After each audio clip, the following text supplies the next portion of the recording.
Semih Hans kaptırıyor topu. Ali Tanrıoğlu çok süratli. Ali orta yapacak. Sert orta. Sert orta.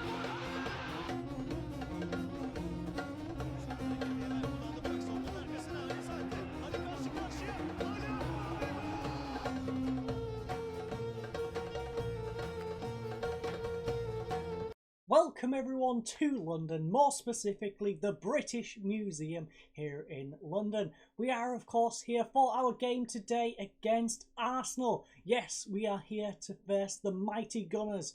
But before we place the Mighty Gunners, we do of course have a game to catch up on, a very big game in the league. So without further ado, let's hop in, have a little look at that and then crack on with today's episode. Okay, so between episodes, we welcome Galatasaray to beautiful Bursa. And, well, it started off quite well. Gürkan getting a beautiful goal 16, almost 17 minutes into the game. Unfortunately, though, we didn't manage to hold on. They played it up to Dianga and he played it through to Moffy, who got his first goal of the game.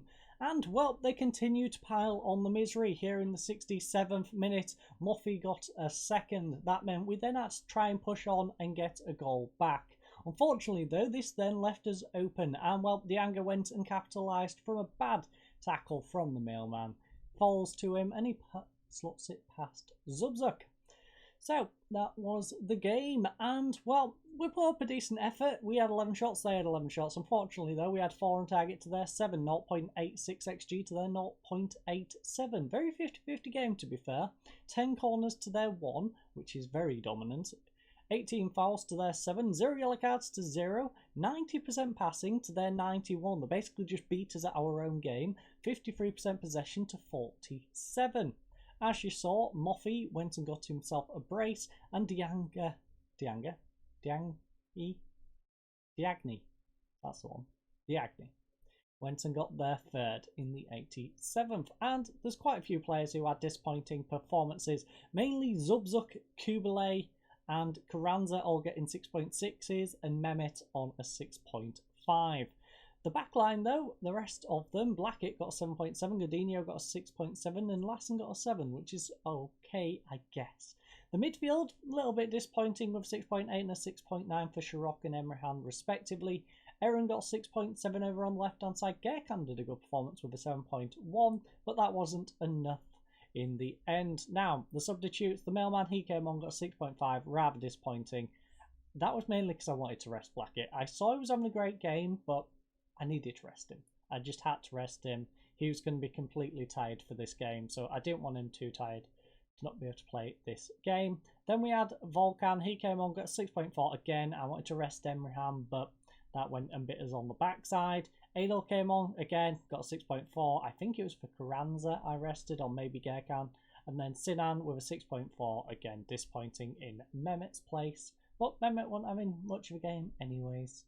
But that was our one game from between episodes. It is now time to jump into the tactical meeting screen, talk to Jason Dodds, and pray that we can get something here away in London. So I'll see you over there in just a second.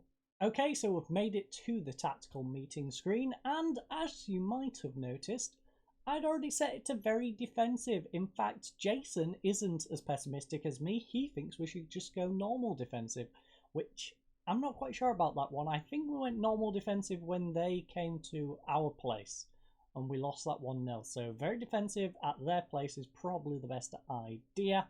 Opposition instructions, well, this is what is suggested, so we're going with that. Make vice captain. No, I'm not tweaking any captaincy.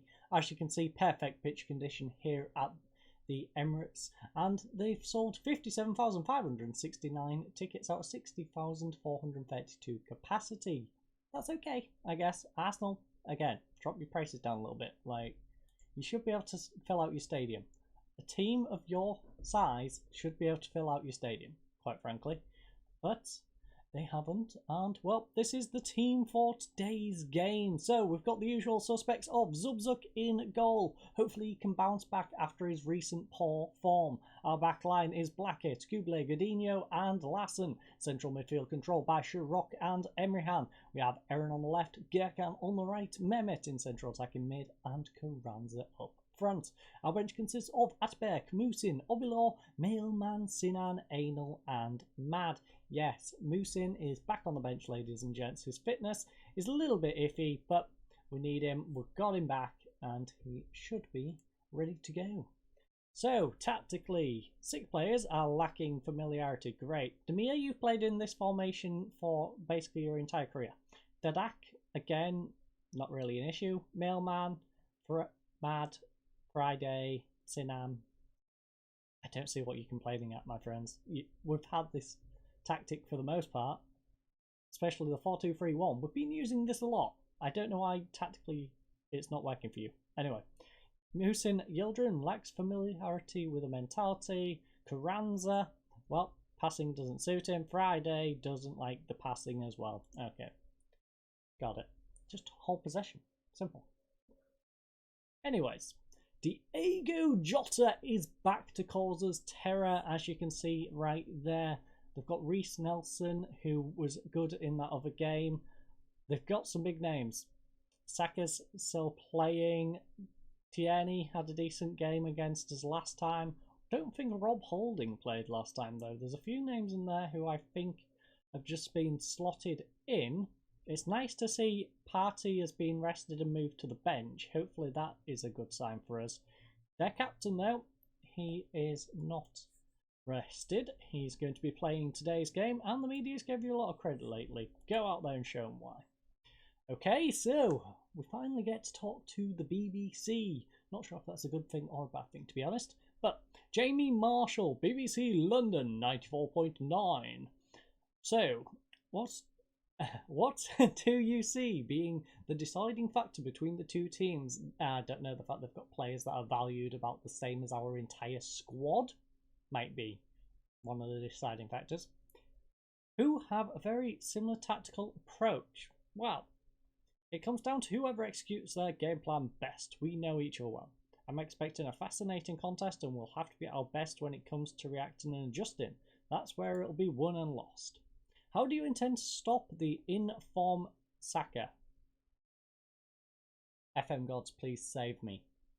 That is how I expect to stop him. So, I'm never worried about an opponent. No. He warrants close attention, but we're set up to be able to deal with him. He's a considerable threat, and we might... We're set up. We're set up. We've just got to pray that we're set up, and we're in a position to stop him causing a ruckus. Now, a draw in this game, much like I said when we was over in Russia, a draw would be amazing. A draw would go a long way. As you can see, there's a 3-point gap between us and Lille. Lille could sneak this spot. All they have to do is keep beating Slavia Prague, then get a victory against us, and they sneak the spot. But if we can steal a draw here, that puts pressure on Lille, and if Slavia Prague even, can go and steal points against Lille for us, that'll probably guarantee us that second spot. So that's what we need. We need Slavia Prague to get a result against Lille and get us in a position where we can hold this spot. Please, FM gods. Please. Please. I beg of you. Lassen, please win this one. No, missed header. Luckily, Godinho clears it away. Only as far as Gabriel on the halfway line, though. It's now played up. Chirac, nice interception. Carranza holds up possession nicely. Godinho, nice ball over to the left-hand side where he finds Aaron in acres of space. Nelson has completely lost him. Pulls it back for Chirac. Over to Carranza. Chirac, edge of the area. Chirac! Curling efforts. Can't keep it down, though. That was a lovely opportunity to try and get a goal. Saka will throw it in. Gerkan, lovely header away. It's going to be kept in. Yes, Tierney, lovely. It's Gerkan, tackle. Oh, Lassen, you've got to hold possession. Diego. Ooh. Jota almost got another one. Tierney, though, will play it short to Gabriel. Now Tierney to the Koopmeister. Back to Tierney. Jota, now Koopmeister.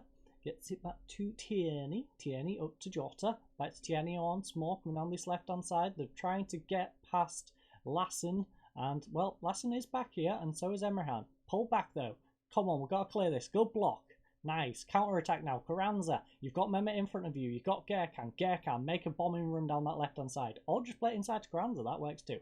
Mehmet gets it over to Emmerhan. And it's a dead highlight. of course. I build all that up, and it's dead highlight. And I just noticed Lille was dropping points for a second then, but now they are not. Now they've pulled it back, and they're on fall. We need them to lose that. Slavia Prague, if you could please take a victory. That would be nice. But we're going to half time, 0-0. We can't complain too much at that. 2 shots to their 6. We've both had 1 on target. We've had a 0.1 XG to their 0.5. 4 corners to 2. 4 fouls to 6. 1 yellow card to 1 yellow card. 92% passing, which is what we'd like to see, to their 92. They basically are a better version of us. 53% possession to their 47. 2 yellow cards in the game, Jota and Emrihan. So, how is this going? I'm happy. I'm definitely happy. If we can keep this going, would be nice. Aubameyang is going to come on though. They are going to swap up front, try and get Aubameyang scoring. Gerkan is a little tired and he's having a bad game. We're going to take him off. We're going to give him a little bit longer. Same with Mehmet. We're going to give him about to the 60th minute or 58th. A little bit earlier than usual, I know, but I want to swap them 2 out. Get fresh feet on. In fact, no, because we've only got 2 substitutes. English, hard. Blackett, 76.5 as well. Sorry, Blackett. I'm sorry. Emrihan we're going to risk. We're going to risk him for the biscuit. We've got to risk it for the biscuit. Gerkan and Julian are having bad games. So, Anal is going to come on for Gerkan. We've got the mailman. We've replaced our 2 underperforming players. Blackett had a little bit of fitness in him, but the mailman is just as good as Blackett, and Blackett was having a bad game.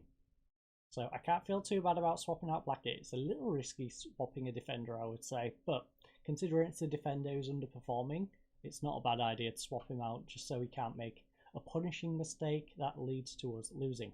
Zubzuk, though, will make an even bigger mistake, gives it straight to Aubameyang, who slots it through to Nelson even, who luckily hits the post.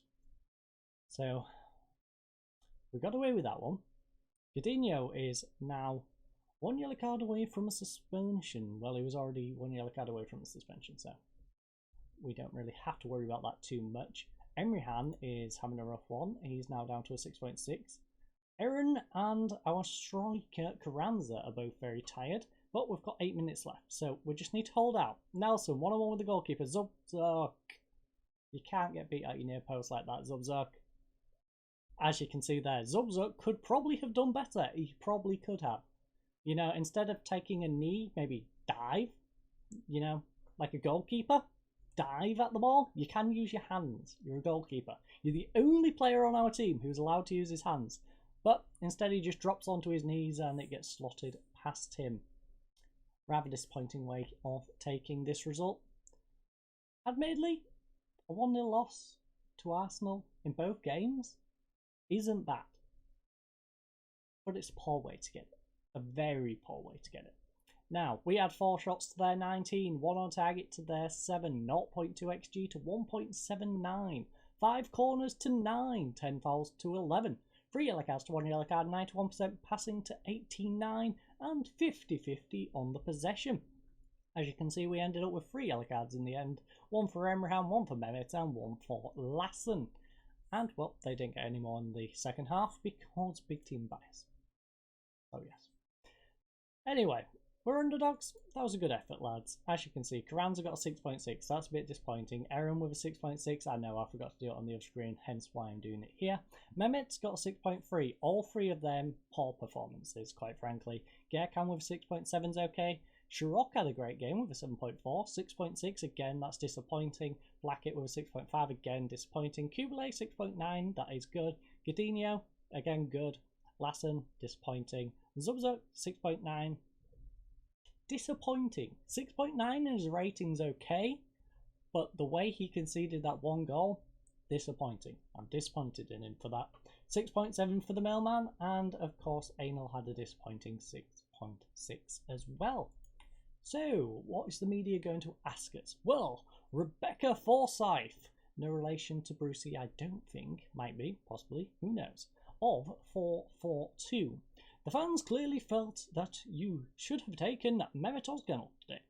Why did you leave him out there whilst he was underperforming? Well, we had a few players who were underperforming. Rebecca, I couldn't replace them all. I haven't got time for this. Yeah, I didn't have the options to change things as I would like. Yeah, let's make the excuse of I didn't have the players to bring up for him. You know, as you do. But as you can see in the league, we're doing okay. We've had these disappointing couple of results, of course. We lost to Galatasaray between the episodes. We've now lost to Arsenal in this one. We lost to Arsenal in the break between the episodes of the last couple. And yeah, we've been in a bit of rough form. But we do have a game in hand. We're on the same amount of points as Fenerbahce. We're ahead of them. Even though goal difference, is it based off goals scored then or goals conceded? 4. Okay, we've conceded less, but we've scored more. Have we? Hold on. Did we beat them? I'm not quite sure how we're above Fenerbahce. Maybe it's on alphabetical or some weird rule for that, but we are above Fenerbahce and they are above Trabzonspor, so we are now comfortably in second place with a game in hand. If we can win, we'll get up to 26 points. We'll only be 4 behind Galatasaray even after the loss, and hopefully we can bounce back in the league and, well, try and bounce back in Europe as well, because as you can see, it's been a rough spell. We have been on a good form though. As you can see, all of our televised fixtures as well. Everything's been televised since the start of the season, which is nice to see. We are coming up to some untelevised games though. The Slavia Prague game is not set to be on telly, which is going to be our next episode, of course, because that's going to be a very big game in Europe. We are then probably going to head to Giresunspor, maybe skip over and just come back for the Lille game. We're definitely going to come back for the Lille game, I think, because that's probably going to be an important one. If it comes down to it, we'll definitely be watching that one for sure. But enough rambling. We're coming back for Slavia Prague in the next one. Of course, last time we versed Slavia Prague, we destroyed them 4-0 at their place. So hopefully we can repeat that at home. But I thank you all for joining us. I hope you all have a lovely night and goodbye.